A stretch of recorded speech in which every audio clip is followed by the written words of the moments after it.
While we were in the living room opening gifts, Dad whispered to my sister, but loud enough for everyone to hear, "He doesn't deserve that car after how he treats us."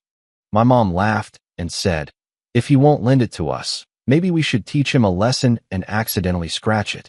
Their faces went white when I told them I wouldn't pay their mortgage anymore. I, 32M, never imagined Christmas morning would be the day I finally saw my family for what they really were. The living room was warm, decorated with lights my mother had insisted I help hang 3 weeks earlier. Wrapping paper littered the floor as everyone tore through their gifts. My wife sat beside me on the couch, her hand resting on my knee, while my parents and younger sister crowded around the tree. The car had been delivered 2 days before Christmas. A sleek black sedan I'd saved 3 years to afford. It wasn't just transportation, it represented every late night at the office, every promotion I'd earned, every sacrifice I'd made to build something for myself. My father had seen it in the driveway when they arrived Christmas Eve, and I'd caught the look he exchanged with my mother. That hungry, calculating expression I'd learned to recognize over the years. My sister unwrapped an expensive handbag from our parents, squealing with delight. She was 26, still living at home, working part-time at a boutique because anything more demanding interfered with her social life. I'd bought her a gift card, practical and generous, though I knew she'd complain later it wasn't enough. That's when I heard it.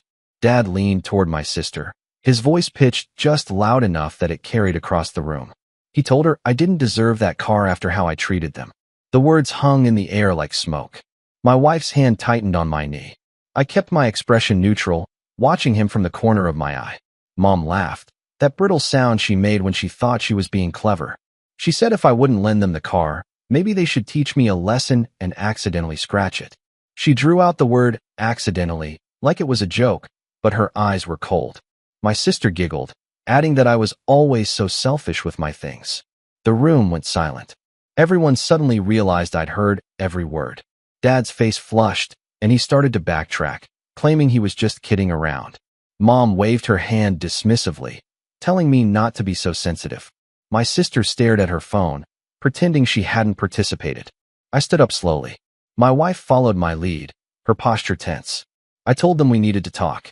What they didn't know, what I'd never told them, was that I'd been paying their mortgage for the past 18 months. It started when Dad lost his job. He'd been let go from the manufacturing plant where he'd worked for 20 years, a casualty of automation and corporate restructuring. He was 58, too young to retire but too old for most companies to take a chance on. Mom worked retail part-time, barely making enough to cover groceries. When they fell behind on the mortgage, facing foreclosure, they'd come to me desperate and ashamed. I'd agreed to help temporarily, just until Dad found something new, they promised. I paid their mortgage directly to the bank, $1,500 a month, draining my savings account and delaying my own plans. The car I just bought? I could have afforded it a year earlier if I hadn't been supporting them. They never mentioned the help to anyone. Not to my sister, not to their friends, not even to each other in my presence. It was like the money materialized from thin air each month, and they convinced themselves they deserved it. My sacrifice became invisible. The requests started small. Mom needed money for Christmas gifts. Dad's truck needed repairs. My sister wanted concert tickets, and who better to ask than her successful big brother? Each time I said no, they acted wounded, like I was the villain for having boundaries. They never connected my refusals to the fact that I was already subsidizing their entire existence. Now, standing in their living room surrounded by torn wrapping paper and the smell of cinnamon candles, I told them exactly what I'd been paying. The number, the duration, everything. My mother's face went white. She tried to laugh it off, saying I was exaggerating. My father sat down heavily, his earlier bravado evaporating. My sister looked confused, asking why she hadn't known about any of this. I explained that I'd asked them to keep it quiet. I didn't want it to become a thing, didn't want them to feel embarrassed. I genuinely wanted to help family in crisis. But their behavior over the past year had shown me something crucial. They didn't see my help as generosity. They saw it as entitlement. My wife stepped closer to me. She'd been patient through all of this, supportive even when it strained our own finances. But she'd also been the one to point out how my family treated me, how they called only when they needed something, how they criticized my choices while benefiting from my success, how they'd never once asked if I was okay, if the burden was too heavy. I told my parents I wouldn't be paying their January mortgage, or any mortgage after that. The explosion was immediate. Mom started crying, asking how I could do this to them. Dad's face turned purple as he shouted about family loyalty and obligation. My sister accused me of being cruel and vindictive over a stupid comment. They surrounded me, voices overlapping, each trying to guilt me into backing down. I let them rage. When they finally quieted, I laid out the facts. They had 3 weeks until the next payment was due. Dad had been unemployed for a year and a half. Plenty of time to find something, anything, even if it paid less than his old job. Mom could pick up more hours. My sister could contribute rent since she lived there. They had options. They just never needed to pursue them because I was the safety net. Dad demanded to know what they were supposed to do. I suggested he check the job listings I'd been sending him for months, the ones he'd ignored because the positions were beneath him. I mentioned that Mom had turned down a full-time position at her store because she didn't want to work weekends. I pointed out that my sister had never paid a single bill despite working and living at home. Mom called me heartless. She said parents were supposed to be able to depend on their children. I asked her when that relationship had become one-sided.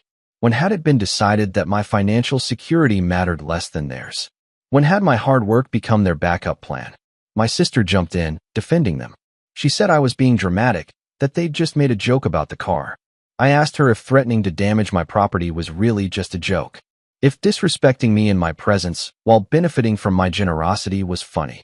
She went quiet. I told them I was done. The money I'd been giving them would go toward my own mortgage, my own savings, my own future. My wife and I wanted to start a family. We delayed that dream because I was too busy funding theirs. We left. My mother chased us to the door, begging me to reconsider. Dad stood in the living room, looking smaller than I'd ever seen him. My sister filmed it on her phone, probably already planning her victim narrative for social media. The drive home was silent. My wife held my hand across the console, offering quiet support without pushing me to talk. When we got home, I sat in my new car for 20 minutes, just breathing. My phone exploded. Text messages from my mother, my father, my sister. Then extended family members who'd been fed their version of events. I was ungrateful. I was abandoning them. I was breaking up the family over nothing. The cousins and aunts who'd never helped financially now had plenty to say about my moral failings. I blocked most of them. The ones I didn't block, I sent a simple message explaining I'd been paying my parents' mortgage for 18 months, that I'd asked them to keep it private, and that their behavior had made it clear they didn't respect me or my help. The responses varied. Some went silent. Others doubled down, insisting family helped family without conditions. A few, surprisingly, reached out to apologize and say they didn't know the full story. My wife's family was supportive. Her mother called to check on me, telling me she was proud of me for setting boundaries. Her father offered to help if my parents escalated things legally, though he doubted they had any grounds. The next few days were strange.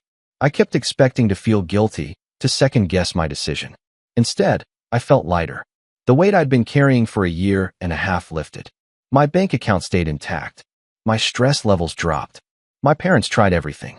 Mom sent crying voicemails. Dad sent formal letters about family duty. My sister posted vague social media rants about fake people and blood loyalty. None of it worked. 2 weeks after Christmas, my father called from an unknown number. I almost didn't answer. When I did, his voice was different. Quieter. He asked if we could meet for coffee. I agreed, against my better judgment. We met at a neutral location, a cafe halfway between our houses. He looked tired, older than his 58 years. We sat down with our drinks and he asked how I was doing. I told him I was doing well. He apologized. Not the defensive, excuse-laden apology I'd expected, but a real one. He said he'd been looking at job listings seriously for the first time in months. He'd had 3 interviews. He admitted he'd been coasting, letting me shoulder the burden because it was easier than facing his own fear of starting over. He said Mom was looking into full-time work. They'd sat my sister down and told her she needed to contribute rent or find her own place. I asked him about the car comment, about Mom's threat. He looked ashamed. He said they'd started to resent me without realizing it. My success highlighted their failure. The car was a visible symbol of everything they'd lost and everything I'd achieved while they floundered. Instead of being happy for me, they'd let jealousy poison their gratitude. I appreciated the honesty. I asked him what he wanted from this conversation. He said he wanted me to know he understood why I'd cut them off.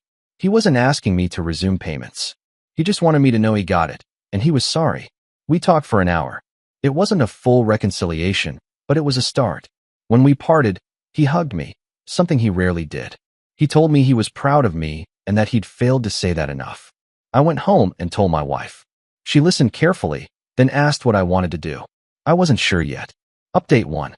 It's been 3 months since I stopped paying my parents' mortgage. I'm writing this because people keep asking what happened and because the situation evolved in ways I didn't expect. My father found a job. It wasn't his old salary, but it was steady work at a warehouse, full-time with benefits. He swallowed his pride and took it. My mother went full-time at her retail job and picked up a second part-time position doing inventory for a local business. Together, they were covering their mortgage. Barely, but they were covering it. My sister moved out. Not by choice. They'd given her an ultimatum about paying rent, and she'd refused on principle. She crashed with friends for a while, posting dramatic stories about being abandoned by her family. Last I heard, she'd rented a studio apartment and was complaining about how expensive living alone was. I didn't engage. The extended family drama died down once people realized I wasn't budging. A few relatives tried to play peacemaker, suggesting family therapy or mediation. I declined. This wasn't about reconciliation on their terms. It was about respect, and respect couldn't be negotiated. My wife and I started trying for a baby. Without the financial drain of my parents' mortgage, we could actually afford to expand our family. She got pregnant in February. We're due in October. When I told my parents, my mother cried. Happy tears this time. She asked if she could be involved, if we'd let her be a grandmother. I told her we'd see how things went. I wasn't ready to fully trust them yet, but I wasn't closed to the possibility either. My father's consistency impressed me. He showed up to work every day. He stopped making comments about my choices or my finances. He asked about my life without immediately segueing into his own problems. Small changes, but meaningful ones. In April, they invited us to dinner. Just the 4 of us, me, my wife, my parents. My sister wasn't mentioned. We went cautiously. The house looked different. Cleaner, somehow. More organized. They'd sold some furniture, downsized their lifestyle. Mom had cooked, nothing fancy, just a simple meal. Over dinner, Dad talked about his job. He'd been promoted to a shift supervisor position. Small pay increase, but it meant something to him. Mom mentioned she was taking online courses in accounting, thinking about a career change. They asked about the baby, about our plans, about us. It felt almost normal. After dinner, Mom pulled me aside. She apologized again, more thoroughly than before. She said she'd been so focused on their problems that she'd stopped seeing me as a person with my own struggles. She said the car comment haunted her, that she couldn't believe she'd been so petty and cruel. She asked if I could forgive her eventually. I told her I was working on it. Update 2. The baby arrived in early October. A healthy boy, 8 pounds, all the right parts. My wife was incredible through the whole thing. We named him after my late grandfather, my mother's father, a man who'd been kind and generous without expecting anything in return. My parents visited the hospital. Mom held her grandson and sobbed. Dad stood beside her, one hand on her shoulder, looking at this tiny person with an expression I'd never seen on his face before. Something like wonder mixed with regret. He told me he wished he'd been a better father to me. He said holding his grandson made him realize all the moments he'd missed by being so focused on himself. He promised to be a better grandfather than he'd been a parent. I didn't know what to say to that, so I just nodded. My sister showed up uninvited, having heard through the family grapevine. She wanted to meet her nephew. Security almost turned her away, but I told them to let her in. She came into the room, arms full of gifts we didn't need, talking too loudly about how excited she was to be an aunt. She asked to hold the baby. I said no. She looked hurt, confused. I told her she could be part of his life when she demonstrated she could respect boundaries and behave like an adult. Until then, she was welcome to send cards, but that was it. She left crying. Mom looked like she wanted to defend her, but stayed quiet. Dad nodded slightly, like he understood. The first few months of parenthood were brutal. Sleepless nights, constant worry, the overwhelming responsibility of keeping a tiny human alive. But they were also beautiful. My son had my wife's eyes and my stubborn chin. He was perfect and exhausting in hours. My parents asked if they could help. I let them, carefully. They babysat occasionally, always respectful of our rules and schedules. Mom never overstepped. Dad was surprisingly good with the baby, patient in ways he'd never been with me. One evening, while Dad was rocking my son to sleep, he told me something. He said losing his job had broken something in him. He'd defined himself by his work for so long that without it, he didn't know who he was. He'd lashed out at me because my success reminded him of his failure. He'd taken my help for granted because acknowledging it meant admitting he needed it. He said therapy had helped. He'd started going after I cut them off, trying to figure out why he'd sabotaged his relationship with his son. He'd learned some hard truths about himself, about pride, about fear. I asked him why he was telling me this. He said because I deserved to understand it wasn't about me. His behavior, Mom's behavior, the entitlement and resentment, none of it was really about me. It was their own pain misdirected. It didn't excuse what they'd done, but it explained it. And somehow, that helped. Update 3. My son is 6 months old now. He started solid foods and laughs at everything. My relationship with my parents has settled into something new. Not what it was before, but not completely broken either. They've paid their mortgage on time for 8 consecutive months. Dad got another promotion. Mom finished her accounting certification and landed a better job. They're stable, functioning, independent. They don't ask me for money. They don't make comments about my car or my choices or my life. My sister is still on the outskirts. She sends gifts on holidays. Always expensive things clearly meant to prove something. I acknowledge them politely, but maintain my boundaries. She hasn't apologized, hasn't changed. Maybe she will eventually. Maybe she won't. That's her journey. I think about that Christmas morning sometimes. About the moment I heard my father's comment and my mother's threat. About how close I came to letting it slide, to pretending I hadn't heard, to maintaining the status quo because confrontation was uncomfortable. Cutting off the mortgage payments was the hardest thing I'd done. It felt cruel, even though I knew it wasn't. It felt like abandonment, even though I was the one being used. The guilt was enormous. But it was also necessary. They needed to stand on their own. I needed to stop sacrificing my future for their comfort. My wife needed a partner who prioritized our family. My son needed a father who modeled healthy boundaries. The car still sits in my driveway, unscratched. I drive it to work every day, a reminder of what I earned and what I'm worth. My parents see it when they visit, and now they smile instead of scowl. Dad complimented it last week, said he was proud I'd worked so hard for something I wanted. It was a small moment, but it mattered. I'm not sure what the moral of this story is. Maybe it's about boundaries. Maybe it's about recognizing when help becomes harm. Maybe it's about the difference between supporting someone and enabling them. Or maybe it's simpler than that. Maybe it's just about knowing your worth and refusing to let anyone, even family, make you forget it. My family isn't perfect now. We're still working through years of dysfunction and resentment. But we're working through it honestly, with respect, with accountability. That's more than we had before. And my son will grow up knowing that love doesn't mean accepting mistreatment.